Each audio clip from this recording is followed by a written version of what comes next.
Testemunhos Seletos, volume 1, capítulo 50. Apelo ao domínio próprio. De mais alto valor para todos os que se estão esforçando pela imortalidade é a exortação de Pedro. Dirige-se ele aos da mesma fé. Simão Pedro, servo e apóstolo de Jesus Cristo, aos que conosco alcançaram fé igualmente preciosa pela justiça do nosso Deus e Salvador Jesus Cristo.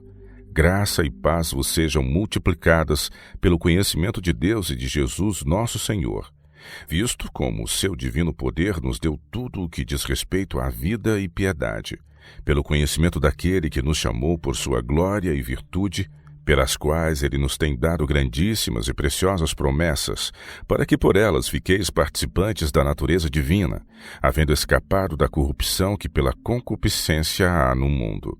E vós também, pondo nisto mesmo toda a diligência, acrescentai à vossa fé a virtude, e a virtude a ciência, e a ciência a temperança, e a temperança paciência, e a paciência piedade, e a piedade amor fraternal, e ao amor fraternal caridade. Porque se em vós houver e abundarem estas coisas, não vos deixarão ociosos nem estéreis no conhecimento de nosso Senhor Jesus Cristo. Pois aquele em quem não há estas coisas é cego, nada vendo ao longe, havendo-se esquecido da purificação dos seus antigos pecados. Portanto, irmãos, procurai fazer cada vez mais firme a vossa vocação e eleição, porque fazendo isto, nunca jamais tropeçareis. Porque assim vos será amplamente concedida a entrada no reino eterno de nosso Senhor e Salvador Jesus Cristo. 2 Pedro capítulo 1, versos de 1 a 11. Achamo-nos em um mundo que está cheio de luz e conhecimento.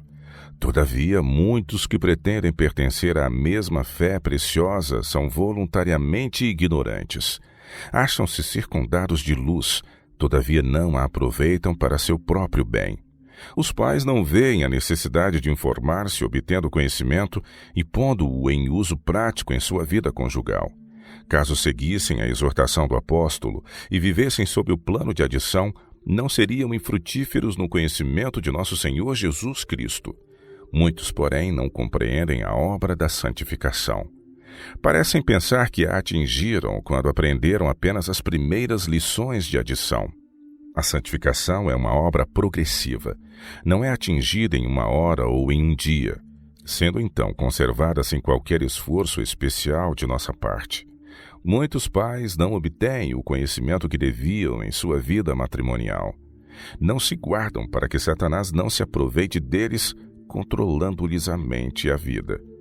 Não veem que Deus requer que eles controlem sua vida matrimonial, evitando qualquer excesso.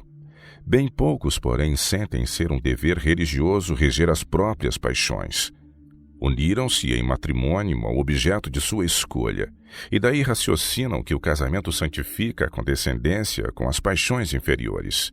Mesmo homens e mulheres que professam piedade dão rédea solta às suas paixões de concupiscência e nem pensam que Deus os considera responsáveis pelo dispêndio da energia vital que lhes enfraquece o poder na vida e enerva-lhes todo o organismo.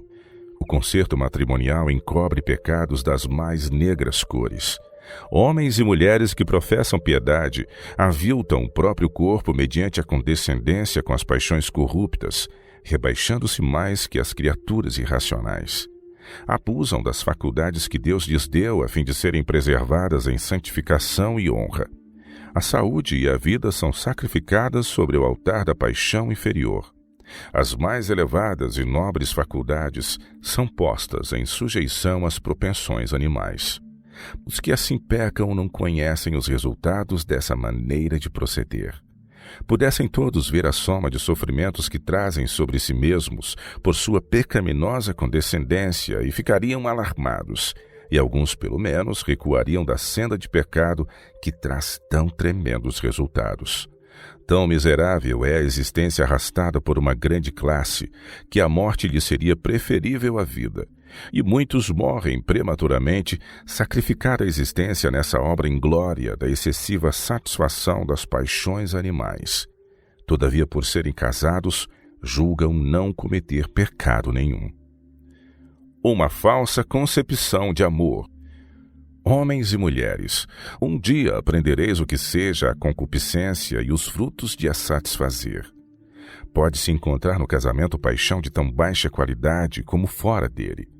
O apóstolo Paulo exorta os maridos a amarem sua esposa como também Cristo amou a igreja e a si mesmo se entregou por ela. Assim devem os maridos amar as suas próprias mulheres como a seus próprios corpos. Quem ama a sua mulher, ama-se a si mesmo, porque nunca ninguém aborreceu a sua própria carne, antes a alimenta e sustenta, como também o Senhor a igreja. Efésios 5, 25, 28 e 29. Não é um amor puro que leva um homem a tornar sua esposa instrumento para servir a sua carnalidade. É a paixão animal que clama por satisfação. Quão poucos os homens que manifestam seu amor na maneira indicada pelo apóstolo. Como também Cristo amou a igreja e a si mesmo se entregou por ela para a santificar, purificando-a para a apresentar santa e irrepreensível. Efésios 5, 25 a 27. Tal é nas relações conjugais o amor que Deus reconhece como santo. O amor é um princípio puro e santo. A paixão luxuriosa, porém, não admitirá restrição, e não será ditada pela razão ou por ela controlada. É cega às consequências, não raciocina de causa para efeito. Muitas mulheres sofrem de grande debilidade e doenças crônicas porque as leis de seu ser têm sido desrespeitadas, as leis da natureza foram calcadas a pés. A energia nervosa do cérebro é esbanjada por homens e mulheres, sendo invocada para uso antinatural, a fim de satisfazer paixões baixas, e este odioso monstro, a paixão baixa e vil, toma o delicado nome de amor. Muitos professos cristãos que passaram diante de mim pareciam destituídos de domínio moral. Tinham mais de animal que de divino. Eram, na verdade, quase simplesmente animais. Homens dessa espécie degradam a esposa a quem prometeram proteger e amar ternamente. Ela é tornada um instrumento para serviço das propensões vis e concupiscentes, e muitas mulheres se submetem a tornar-se escravas de paixão concupiscente, não possuem seu corpo em santificação e honra. A esposa não conserva a dignidade e o respeito de si mesma que possuía anteriormente ao matrimônio. Esta santa instituição devia ter preservado e desenvolvido seu respeito feminil e sua santa dignidade. Mas sua feminilidade pura, digna, divina, tem sido consumida no altar da vil paixão. É sacrificada a fim de agradar ao marido. Em breve, ela perde o respeito por ele, que não considera as leis a que a criação irracional presta obediência. A vida conjugal torna-se jugo mortificante, pois o amor extingue-se, substituindo frequentemente a desconfiança, o ciúme e o ódio. O fruto dos excessos. Homem algum amará verdadeiramente a sua esposa quando ela se submete pacientemente a tornar-se sua escrava e servir às suas depravadas paixões. Em sua passiva submissão, ela perde o valor que outrora possuía aos olhos dele. Ele a vê degradada de tudo quanto era elevado para um baixo nível, e não demora que suspeite que ela se submeta com a mesma passividade a ser degradada por outro, assim como por ele. Duvida-lhe da constância e pureza, cansa-se dela e busca novos objetos para despertar e intensificar suas paixões infernais. A lei de Deus não é considerada. Tais homens são piores que os animais, são demônios em forma humana. Não conhecem os elevados, enobrecedores princípios do amor verdadeiro e santificado. Também a esposa fica ciumenta do marido e suspeita que, em havendo oportunidade, ele com a mesma prontidão dirigiria a outra da mesma maneira que a ela suas atenções amorosas. Vê que ele não é regido pela consciência ou temor de Deus. Todas essas santas barreiras são derribadas pelas paixões concupiscentes. Tudo quanto é no marido semelhante a Deus torna-se servo da concupiscência embrutecedora e vil. O mundo está cheio de homens e mulheres desta ordem, e casas bem arranjadas, de bom gosto, dispendiosas, encerram um inferno no interior. Imaginai, se vos for possível, o que pode ser a prole de pais assim. Não hão de os filhos emergir ainda mais baixo na escala? Os pais dão cunho ao caráter dos filhos. Portanto, os filhos nascidos a esses pais herdam deles qualidades de espírito de baixa, vil espécie. E Satanás incentiva tudo quanto tende à corrupção. A questão a ser assentada agora é: há de a esposa sentir-se obrigada a ceder implicitamente às exigências do marido, quando ela vê que coisa alguma, senão a paixão vil o domina, e quando sua razão e discernimento se acham convencidos de que ela o faz com o dano do próprio corpo, que Deus lhe ordenou possuir em santificação e honra, conservar como um sacrifício vivo para Deus? Não é amor puro e santo o que leva a esposa a satisfazer as propensões animais do esposo com prejuízo da saúde e da vida. Caso ela tenha verdadeiro amor e sabedoria, procurará desviar-lhe a mente da satisfação das paixões impuras para assuntos elevados e espirituais, falando sobre assuntos espirituais interessantes. Talvez seja necessário insistir humilde e afetuosamente, mesmo com risco de o desagradar, em que ela não pode aviltar seu corpo cedendo a excessos sexuais. Deve, bondosa e ternamente, lembrar-lhe que Deus tem direitos mais altos acima de todos os outros direitos, sobre todo o seu ser, e que ela não pode desrespeitar esses direitos, pois será por isto responsável no grande dia de Deus. Ou não sabeis que o vosso corpo é o templo do Espírito Santo, que habita em vós, proveniente de Deus, e que não sois de vós mesmos? Porque fostes comprados por bom preço, glorificai, pois, a Deus no vosso corpo e no vosso espírito, os quais pertencem a Deus. 1 Coríntios 6, 19 e 20. Fostes comprados por bom preço, não vos façais servos dos homens. 1 Coríntios 7, 23. Caso ela eleve suas afeições e em santificação e honra conserve sua pura dignidade de mulher, poderá por sua judiciosa influência fazer muito para santificar o marido, cumprindo assim sua alta missão. Por esta maneira de agir, ela pode salvar tanto o marido como a si mesma, realizando uma dupla obra. Nesta questão tão delicada e tão difícil de manejar, são necessárias muita sabedoria e paciência, bem como ânimo e fortaleza morais. Graça e resistência podem ser obtidas na oração. O amor sincero deve ser o princípio dominante do coração. O amor para com Deus e para o esposo unicamente pode ser a justa norma de procedimento. Julgue a mulher que é prerrogativa do marido ter inteiro domínio sobre seu corpo e moldar-lhe o espírito de modo a ajustar-se ao dele em todos os sentidos para seguir a mesma direção que o seu e renuncia à sua individualidade. Ela perde a identidade imergindo na do marido. É uma simples máquina para ele dirigir a sua vontade, uma criatura do seu prazer.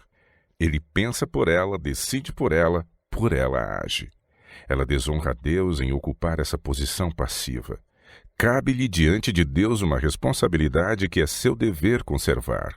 Quando a mulher sujeita o corpo e o espírito ao domínio do marido, sendo passiva diante da vontade dele em tudo, sacrificando sua consciência, dignidade e mesmo personalidade, perde a oportunidade de exercer aquela poderosa influência que deveria possuir para o bem, a fim de elevar o marido. Ela poderia abrandar-lhe a natureza áspera, e sua santificadora influência poderia ser usada de modo a purificar e polir, levando-a a esforçar-se zelosamente por governar as próprias paixões e ser mais espiritual para que sejam juntamente participantes da divina natureza, havendo escapado à corrupção que pela concupiscência há no mundo. Abnegação e temperança. Grande pode ser o poder da influência no conduzir a mente a assuntos elevados e nobres, acima das baixas condescendências sensuais, naturalmente buscadas pelo coração não renovado pela graça. Caso a esposa ache que, a fim de agradar ao marido, deve descer à norma por ele mantida, quando a paixão animal é a principal base de seu amor e lhe rege as ações, ela desagrada a Deus, pois deixa de exercer uma santificadora influência sobre o marido. Se ela acha dever submeter-se às suas paixões animais sem uma palavra de admoestação, não compreende seu dever para com ele e para com seu Deus. O excesso sexual destruirá com efeito o amor para com os cultos devocionais, tirará do cérebro a substância necessária para nutrir o organismo, vindo positivamente a destruir a vitalidade. Mulher alguma deve ajudar o marido nesta obra de autodestruição. Ela não fará caso esteja esclarecida e tenha por ele verdadeiro amor. Quanto mais condescendência houver com as paixões animais, tanto mais fortes se tornarão elas e mais violentos serão seus reclamos quanto à satisfação. Que os homens e mulheres tementes a Deus despertem para o seu dever. Muitos professos cristãos sofrem de paralisia de nervos e cérebro devido à sua intemperança neste sentido.